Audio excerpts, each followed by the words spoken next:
Hello, Revere, and welcome to the Revere Veterans and Community Show. Today we have the Revere Veteran Service Officer, Marc Silvestri. Welcome. Welcome. Thank you, Morris. It's a pleasure to be here always. Right, Marc. And since we're going into October and we have the Columbus Day Parade, take it away and tell us how that's going to be going. Well, the Columbus Day Parade this year, Morris, is going to be a pretty exciting event. We've been working very hard. Myself, Linda DeMayo, Michael Nicastro, many other volunteers, and Mr. Mangini, part of it. Buddy Mangini, the producer, who's been truly amazing. Without him, we would have never been able to pull it together. The contacts he has to get groups there is just amazing. So, like I said, it's going to be pretty amazing. I think there's a lot of excitement around Revere right now with all the fresh ideas that are happening in our city, and I think that's made that statewide, and we got the governor and the lieutenant governor coming to lead us in our parade, and I think that's a special treat for the citizens of Revere. You mean Charlie Baker and Karen Polito? Yes, sir. They're coming to Revere? Yes, sir. Yes. Terrific. And I just think I think that's a huge honor for them to come to walk in our parade on Columbus Day, and then I think it shows a huge step in the direction of the way Revere is moving. And So I want to say thank you, because you and Buddy Mangini did a great job organizing the parade. Yes, well, it was a group effort. Linda DeMayo from the mayor's office, right? She was truly amazing. I mean, she from soup to nuts, from the parties we had, or the Columbus Day. We have another one coming up October 7th, so I hope you're going to make it. That's the 2 days prior. That's the Saturday before the Columbus Day event, and it should be a good time. I hope to make it myself, too. By the way, I just want to change the subject for a minute. As you know, I go to the Senior Center. Yes. And there's people at the Senior Center that talk very highly about you. I don't know why they do, but they do. And they want to say thank you. And this is not me thanking you. This is the people from the Revere Senior Center that you donated so many things for them to do their sewing. Yes, yes. So tell us a little about that. The Senior Center has a knitting group. Lois Diamond is the one in charge of it? Yes, and a wonderful, she has a wonderful group of volunteers and a great group of women. And we had the honor to go up there and spend the day with them last week, and I got to watch what they do. And actually, I have a close friend of mine who was my team leader in Afghanistan. He is now a E7 and a platoon sergeant. What's his name, if I may ask you? His name is Sergeant First Class C.J. Champion. Thank you for your service, Sergeant First Class Champion. And Champ and his guys are now stationed in Alaska. Wow. So we came up, myself and the women at the knitting group came up with an idea. They're going to sew the masks to wear in their faces, because we all know how cold Alaska is with coming the winter months and right. all year round up there. So he was more than excited to know that was coming, and he chose the color red. So we bought the ladies at the knitting group a bunch of red yarn. They're going to put them together, and then once he receives them in Alaska, he'll be sending us pictures here to Revere to put them up and maybe get them in the newspaper with the ladies, and it's going to be a special day. Also, they've also donated knit hats that we're going to be sending overseas to troops. Right. They go under their helmets in the winter, and they're perfect for I wish I had someone that sent me something similar when I was in Afghanistan. Just I got to ask you, Marc. You do a lot for the veterans, but so many things I got here, but we're going to talk about the sewing. What kind of yarn do you need that people could just donate to you just for the sewing, nothing else?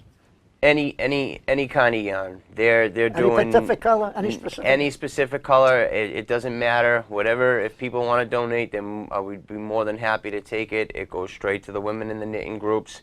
I also have another knitting group that has donated recently lap warmers and seat cushions for the veterans up at the Soldiers Home in Chelsea. So they're another knitting group. So we have a few knitting groups here in the city. They're always in need of yarn. So if you're out there, Revere, and you have yarn, or you'd like to donate some yarn to the knitting groups, it's going to some really great causes. Right, and if some of the businesses across the Commonwealth would like to donate some of the yarn if they're in that business, could they mail it to you? If we'd take them from whoever wants to give it to us. And the address, if I was going to mail you a bunch of yarn, where would I send it to? 249R, and that would be 249 Romeo, Yeah. Broadway, Revere, and that's the backside of the Legion Hall, and that's the Veteran Service Office. Right, so if the people out there are listening, we'd love to help you bring in a load of yarn so we get swamped. Thank you. Thank you for that. That's terrific. Now, another thing that you started was the coffee hour. I wish it would have been the whiskey hour, but it's the coffee hour. What made you go with that route? I seen it in a few different communities happening, and I thought it was a great idea. The majority of the coffee hours I've seen were just coffee hours where they would get together and just hang out, chat, discuss what's going on in their daily lives, and I thought that was great. I wanted to add my own little spin on it, so I decided to bring in speakers during the coffee hours to give out veteran service information. We've so far, since I've been here, we've done 3 coffee hours. They've been tremendous hits.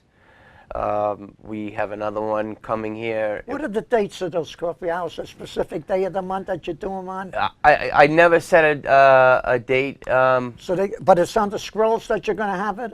Yes, there will be one coming up in November. I haven't picked the week of it. Right. October, I skipped the month of October because I am a co-chair of the parade, and I had so much stuff going with the parade. That's good. And so November will be our next coffee hour. And I'm pretty excited about the coffee hour and many other things we have going on in the So all the people have to do is tune into Revere TV and see the scrolls, and they'll see what time and date the coffee hour. Absolutely, and I make sure it gets posted in the paper. Right. I'll make sure you get notified. I send a message to the senior center and whatnot. So Right, we do have 2 great papers here, the Journal and the Advocate. absolutely, and they're very supportive of the Veterans Right. Office. Something else I don't know where you get the time, but anyway, the wheelchair project. Tell us a little about that. Well, the Veterans Wheelchair Project, I inherited from another Veteran Service Officer, Jeremy Guire, who is the Acton Boxborough VSO. And he started the VET program in 2013. Since he has started that program, it's helped over 125 veterans across the Commonwealth of Massachusetts and given them the gift of mobility. Since taking it here to Revere and partnering up with the storage unit in North Revere, we've been able to donate 3 chairs to veterans here in the city. And it's pretty special. I actually got a thank you from a gentleman who used to work on B-52s, and he said it wasn't a B-52, but he loves buzzing around in his electric motored wheelchair. Oh. So it's pretty special when you get requests like that.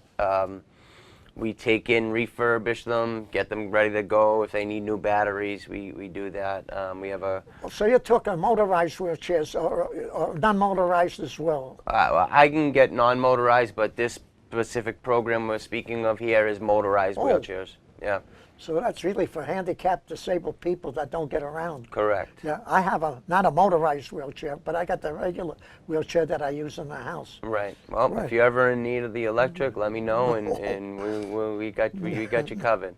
No, thank you, though. That's very good.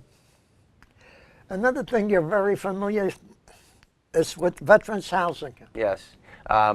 It's funny you asked that question today, Morris, because I received an exciting phone call this morning from the Revere Housing Authority, and they're very interested in getting involved in the VASH program through the VA and be one of their their focal points.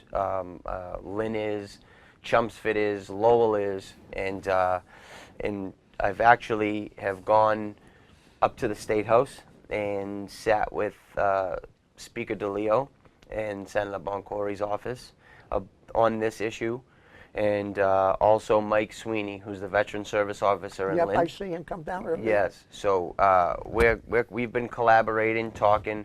I've been trying to pick Mike's brain. He's given me his format that since they've implemented that in Lynn, they have been recognized as combating and beating veterans homelessness.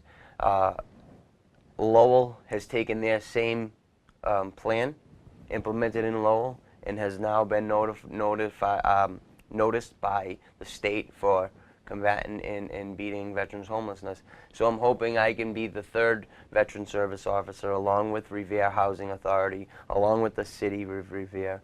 The administration in the city is so supportive of the veterans office. I couldn't ask for a bigger help there. And together, I think we can, make this happen. I have a question which I failed to ask you.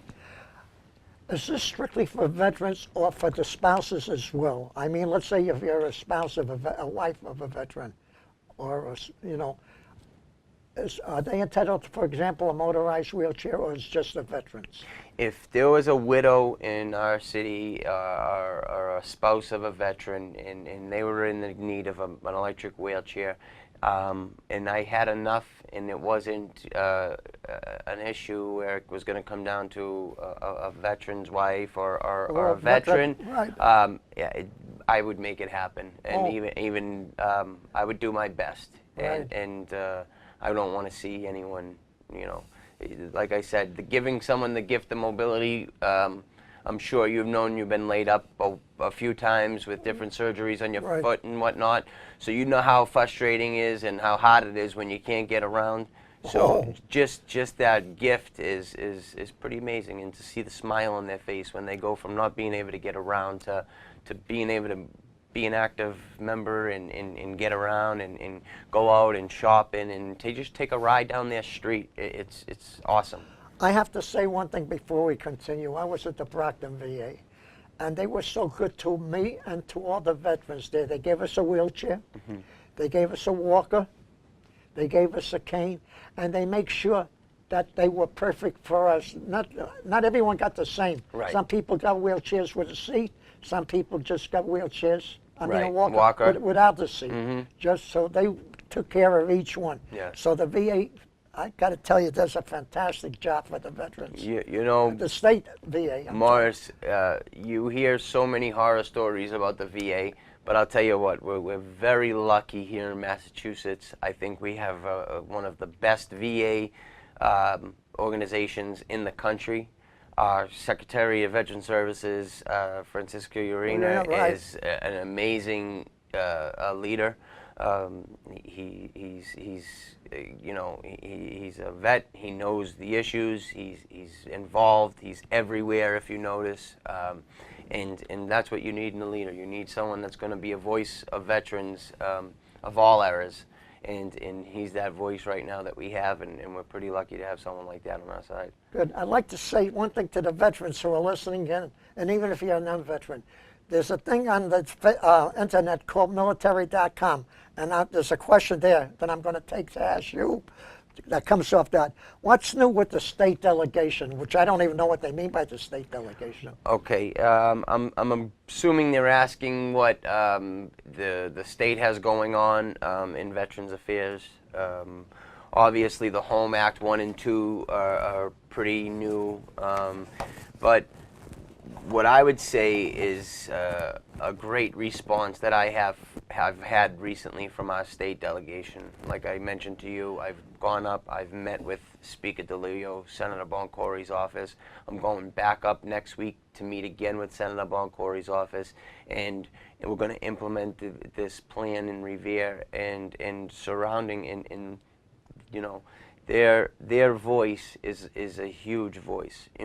Sometimes you're at a veterans event and a politician gets up to speak, and someone in the crowd is, well, why are they speaking? Well, because if we don't have them on our side, we could do all the fighting for stuff we want, right? But unless we get it passed through the state and the House, and you don't get anywhere. So I mean, the politicians that are willing to fight for veterans' rights are the ones we need, and I think the ones in our local area have been doing a great job so far. Speaker DeLeo's always been a voice for veterans. Yep. Senator Boncory, since he gave me a promise during this campaign that he would be always on Veterans Affairs, and he hasn't let us down yet. Representative Vincent, the same with her. And our own mayor has done a great job standing behind veterans, and I couldn't have been lucky enough to be surrounded by political minds that care about veterans issues. Right. Now, here's something that a lot of people don't know, and this is clothing for veterans that you're involved with. Yes. What kind of clothing are you looking for? Can they be used or new? It can be used, but if they have to be in good condition. I like to put it like this, Morris. If you're not willing to wear it, don't expect someone else to be wanting to wear it, even though they have nothing. Right. You know, and that's I guess the best way to put it, as blunt as I can. We take the clothes, we distribute them to the veterans organizations around, or we direct you directly to them. North Shore Veteran Shelter, the Court Street Veteran Shelter, women's veteran shelters. We're trying to help spread it out and become as helpful as possible. The Court Street Veteran Shelter, I got to tell you, when I used to work in Boston, I would see veterans, not inside the shelter, laying on the grating there to keep warm, and I don't know why they were out there to begin with.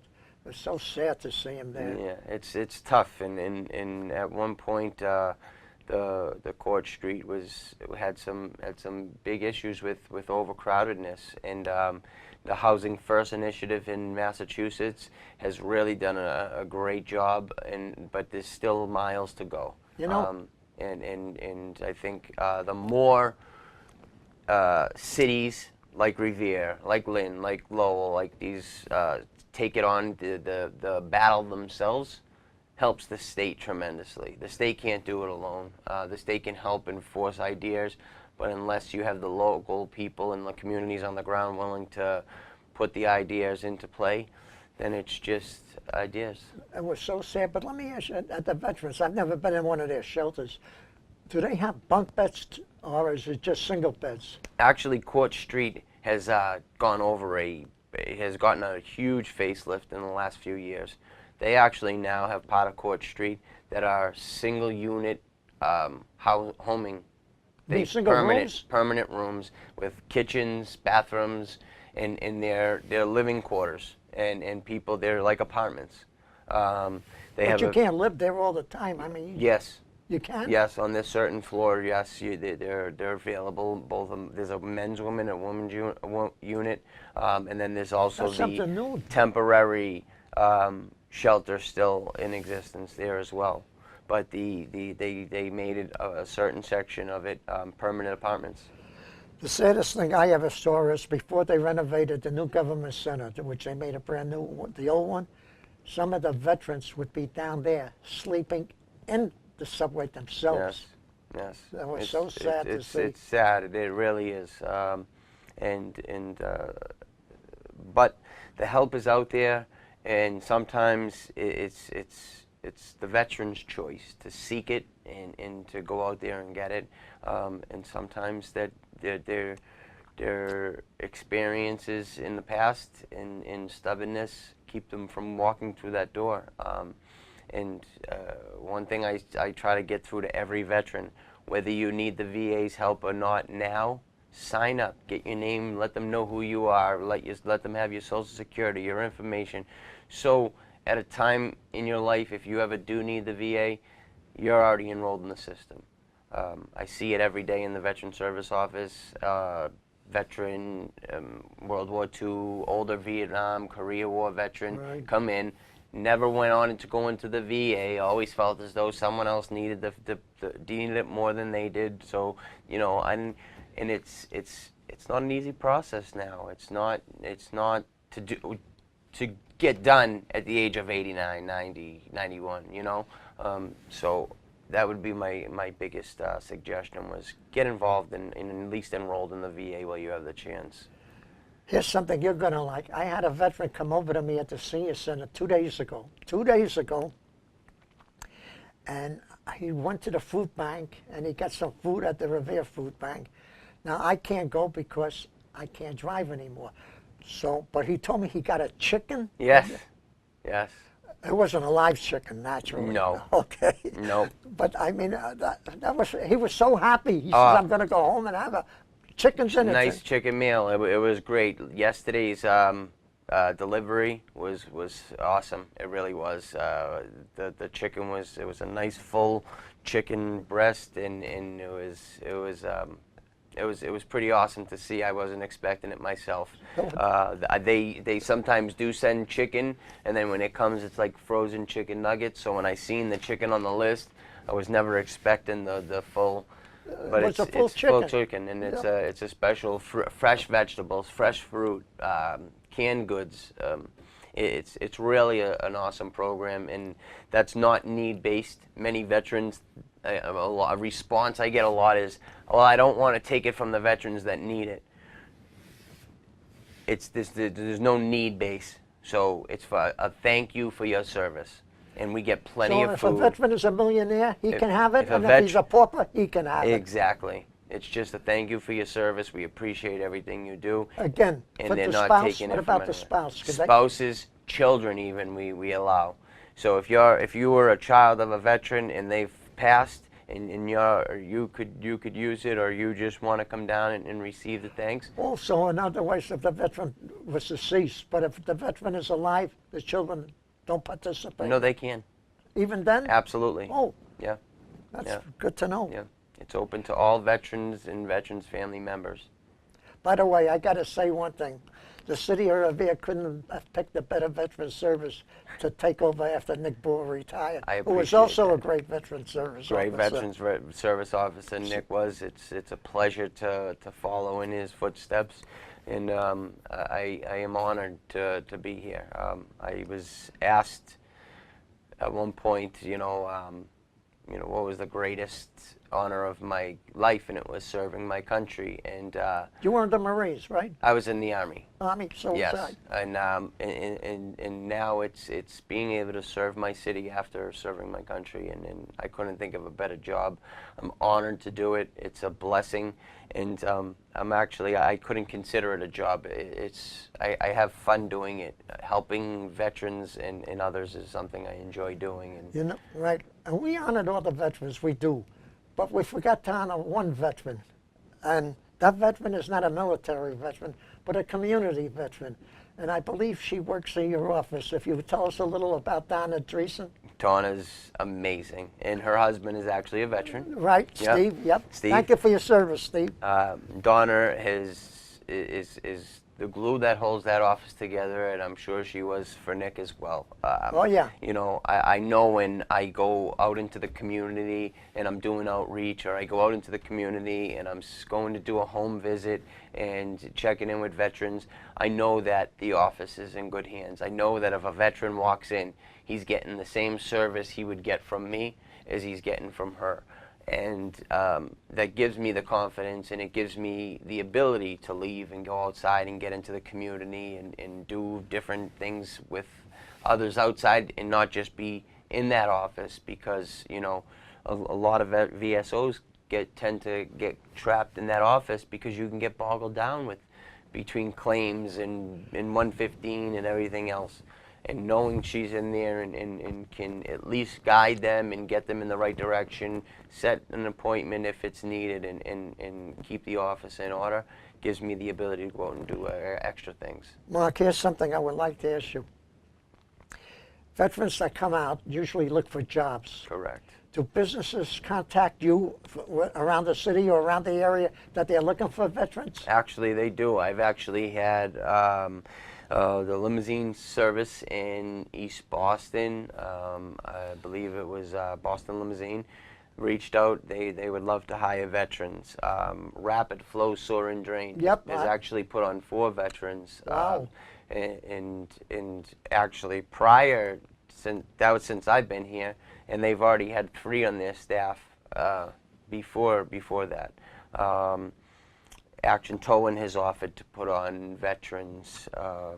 Multiple people have reached out. T-Mobile, Verizon, construction companies. We have a very good community that really is trying to rally around our veterans community, and it's something special to be a part of. Excuse me, Mark, we've got about 2.5 minutes left. But if I was a veteran looking for a job and I wanted to email my resume to you, give me the information that I need to get it to you. M. Silvestri, that's M-S-I-L-V-E-S-T-R-I, Silvestri at revere.org. Send me the resume and we can go from there. And send me the field you're looking into, and if we can make it happen, I'd be happy to. That'd be great. Yeah. And the businesses can mail the same email. Same email as well. Absolutely. Right. Now we got 2 minutes left. Take a minute and a half, Mark. Wrap it up any way you like. Well, What'd you like to see in the future? I would like more veterans to come out. If we haven't had a chance to meet, stop by the office anytime, drop in, come to one of our events that are coming up in the future. I'm excited to be part of the Columbus Day Parade, October 9th. The parade starts at 1. Come out, enjoy the day with the family. We're going to have some great acts, bands, military members, state police, Revere Police, fire. It's a nice community day, and I'm happy to see and be a part of it, and I hope to see everyone there. Right, so the parade goes down Broadway to Revere Street, down Revere Street, past the Immaculate Conception. And St. that's where it ends. Anthony's. St. Anthony's Church, and Right. then that's where it ends. Yes, sir. Right. Yeah. So I hope to see all the people in Revere coming out there and having a good Yeah, it time. should be a special day. And Right. thank you, Morris, again for having me. It's always a pleasure.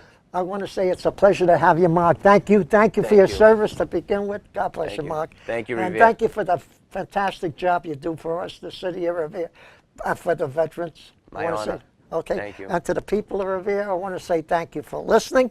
And to our veterans out there serving, thank you for serving. And those that are retired, thank you who have served. And most of all, to our great country, God bless the United States of America, and thank you.